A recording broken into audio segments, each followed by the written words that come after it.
शहर कायद कराची नुमाइश चौरंगी पर MWM के कारकुनों का धरना, पुलिस की नुमाइश चौरंगी पर शेयरिंग, मुजाहिरीन का पथराव। नुमाइश चौरंगी पर पुलिस ने मुतादिद अफराद को हिरासत में ले लिया। मुजाहिरीन के पथराव से कई पुलिस एहलकार भी जख्मी हो गए। पुलिस ने नुमाइश चौरंगी से मुजाहिरीन को मुंतशिर कर दिया। नुमाइश चौरंगी पर इस्तेमाल नुमाइश चौरंगी पर SSU कमांडो शदीद जख्मी, हस्पताल मुंतकिल कर दिए गए। नुमाइश चौरंगी पर SSU कमांडो भी शदीद जख्मी, हस्पताल मुंतकिल।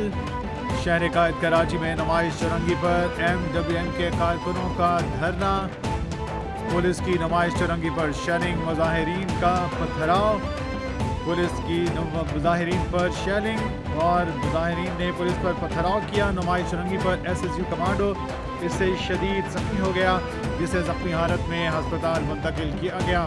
पुलिस ने नुमाइश चौरंगी से मुजाहिरीन को मुंतशिर कर दिया।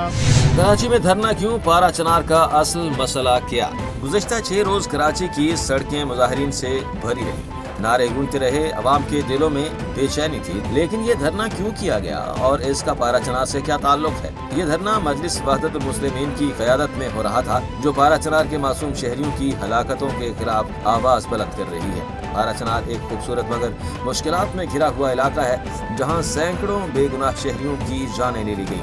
वहाँ के लोग अपने प्यारों के जनाजे उठा रहे हैं और पूरे इलाके में कर्फ्यू का सा समा है। लोग घरों में महसूर हैं, खुराक और अद्वियात की शदीद किल्लत हो चुकी है। बच्चे बीमार हैं, बूढ़े और ख़वातीन हुकूमती बेहिसी का शिकार हैं। कराची में धरने का मुतालबा वाज़ेह है। पारा चनार के अवाम को इंसाफ फराहम किया जाए, कर्फ्यू फौरी तौर पर ख़त्म किया जाए और मासूम शहरियों के कातलों को कानून के कटहरे में लाया जाए। पारा चनार में आग भड़काने वाला खुफिया हाथ कौन। वादी के चारों अतराफ बारूद की बारिश, दहशतगर्द भी एक्टिव, हुकूमत खामोश तमाशाई बन गई। पारा चनार एक बार फिर लहू रंग है। वादी के चारों अतराफ बारूद की बारिश है। यहाँ आग को बढ़ावा देने में न सिर्फ मुकामी हजरात बल्कि अफगानिस्तान से आने वाले दहशतगर्द भी उनकी मदद कर रहे हैं, जिसका मकसद सिर्फ और सिर्फ शिया सुन्नी फसाद को भड़काना है। ज़िला कुर्रम की जोग्राफियाई हैसियत इंतहाई अहमियत की हामिल है। इसके 45% इलाके अफगानिस्तान के अंदर तक है। एक टुकड़ा ज़मीन की लड़ाई शिया सुन्नी जंग में बदल गई है। इस लड़ाई में भारी असलहा इस्तेमाल किया गया है। अफगानिस्तान से आने वाले दहशतगर्दों को भारत की मुकम्मल सपोर्ट हासिल है। गिलगित बल्तिस्तान हो या बलूचिस्तान कुर्रम एजेंसी हो या मुल्क के अंदर एहतजाज या सियासत, कहीं न कहीं भारत की मुदाखलत ज़रूर नजर आती है।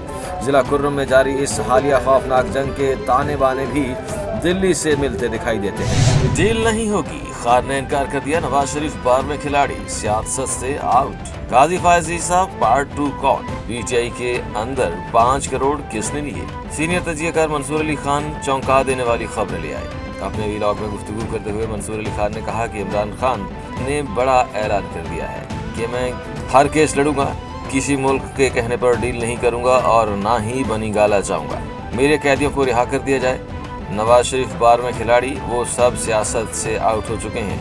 इनके साथ बैठकर क्या करना है। सिविल नाफरमानी का बायकॉट जारी रखेंगे। मिलिट्री कोर्ट्स को सजा सुनाने की इजाजत देकर आईनी बेंच ने आइन का मजाक उड़ाया। ये बेंच काजी फायज ईसा पार्ट 2 है। मंसूर अली खान ने कहा कि इमरान खान को चाहिए कि वो नवाज शरीफ के बारे में ऐसे सख्त बयानात न दें। इससे कबल के वो हुकूमत के बारे में भी यही कहते थे, लेकिन अब PTI इसके साथ ही मुज़ाकरात कर रही है। कल कला इनको नवाज शरीफ के साथ भी बैठना पड़ा तो क्या होगा। कप्तान की फतह, रिहा करना मजबूरी, डील के लिए मिन्नतें तरले। रजीम चेंज के खिलाफ तहकीकात, अफगानिस्तान से लड़ाई क्यों, माफी कौन मांगेगा, सबसे बड़ा खतरा। इमरान रियाज खान लाए चौंका देने वाली खबरें, सब कुछ खोल कर रख दिया। इमरान रियाज खान ने कहा है कि मैं आज आपको अंदर की खबरें दे रहा हूँ। मैंने अडयाला जेल से कुछ चीजें पता करवाई हैं। बानी PTI ने बयान दिया है कि मैं डील नहीं करूंगा। खान साहब के बयान के साथ इस खबर को जोड़ें तो आप पर सब कुछ वाज़ेह हो जाएगा।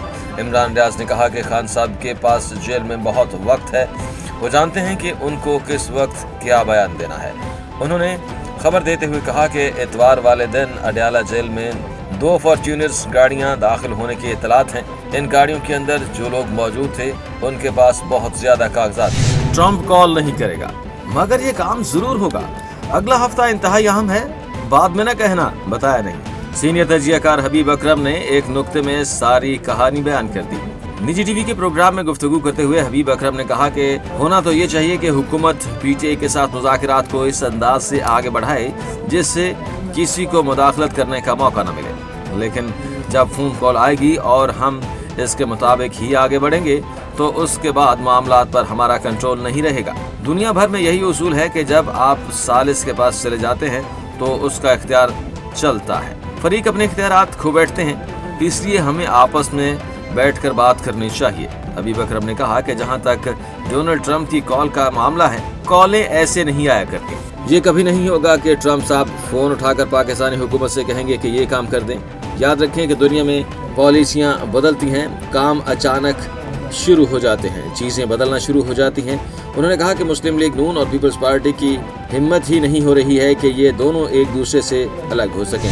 फिक्र न करो, इमरान खान की अदालतों से रिहाई, अमेरिका का दबाव, हुकूमत की घबराहट बढ़ गई, सस्ती सियासत शुरू। सीनियर तजियाकार इरशाद भट्टी बड़ी बड़ी खबरें ले आए। इरशाद भट्टी ने कहा कि इमरान खान ने वादा कर दिया है कि मैं अपना केस लड़ूंगा, मैंने अदालतों से रिहा होना है, अदालतें ही मुझे रिहा करेंगी। आप अपने मुल्क की हिफाजत करें, मुल्क का सोचें, कोई डील करूंगा और ना ही ढील लूंगा, मुझे ट्रंप ने रिहा नहीं करवाना। दूसरी जानिब हुकूमत और इसके चंद मथका खेज लोग एक अजीब बयानिया बना रहे हैं कि ऑपरेशन गोल्ड स्मिथ पाकिस्तान में लॉन्च हो चुका है। चूंकि इमरान खान यहूदियों का असासा है, इसलिए इसे रिहा करने के लिए अमेरिका दबाव डाल रहा है। वो हमारी एटमी सलाहियत खत्म कराना चाहता है और इमरान खान को इक़्तिदार में लाकर इसराइल को तस्लीम करवाना चाहता है। इरशाद भट्टी ने कहा कि इससे भौंडा और कोई मौक़िफ़ हो ही नहीं सकता। हुकूमत अक्ल से आरी है, लायानी और बेमानी बातें करना शुरू हो चुकी है।